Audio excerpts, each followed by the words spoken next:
Hi, and welcome to another episode of season three of Inevitably Great. And today I wanted to share something that I'll start from what happened and then we kind of elaborate on that. So it was a night or two ago, an evening or two ago, and I was helping my wife picking up the Duplo pieces at the end of the day. Kids were asleep and it was a big mess. And we're kind of picking up the Duplo pieces from the living room.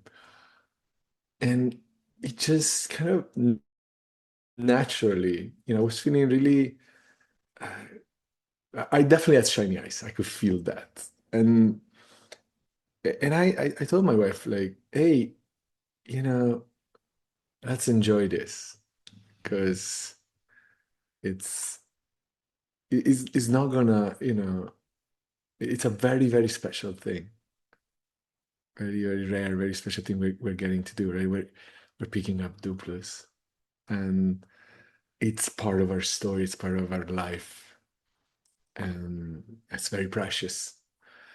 And it was real, like it came out of it. I wasn't thinking it, it wasn't like a rhetorical kind of, well, we gotta be appreciative of every moment. It was real. And then, she said, yeah, and it actually is such a brief time when we get to do that, right? Because soon uh, our second kid is probably gonna stop playing with Duplo and probably we're not going to pick up and tidy up a Duplo piece ever again. But regardless, it wasn't even coming from there. It wasn't even a nostalgic kind of feeling of, oh, let's enjoy this while we have it because soon we won't. It wasn't that. It was truly, there was I don't know how to describe. I guess the feeling was more like a zoomed in, it's like the entire universe was in that Duplo piece. And I had this deep, powerful awareness of realizing, once again, it's not the first time that I have these moments. I think I spoke about it also in a previous episode, but that this was it. This is it. That there was nothing more rich, alive, and powerful in that moment than picking up that Duplo. And again, this is too important. The words come after. So it was the feeling, it was real, and now I'm talking about it. One thing we get wrong often, we talk about gratitude and things and we journal, but the truth is, we try to evoke the feeling starting from the words, starting from telling ourselves, convincing ourselves, okay, I shall be very present and I shall be grateful for every moment and it's the little things that get, but that's here. But what happens when we're not so interested in what's going on here and we have this powerful feeling of presence is that we realize, oh my God, this is it. And this is always it. So now we put away the Duplo and we move on to brush our teeth. And it was, I don't know, it's kind of the intensity of the experience in that moment of brushing teeth with my wife. It seemed to me the most important moment of our history as a couple. It was everything. It was everything.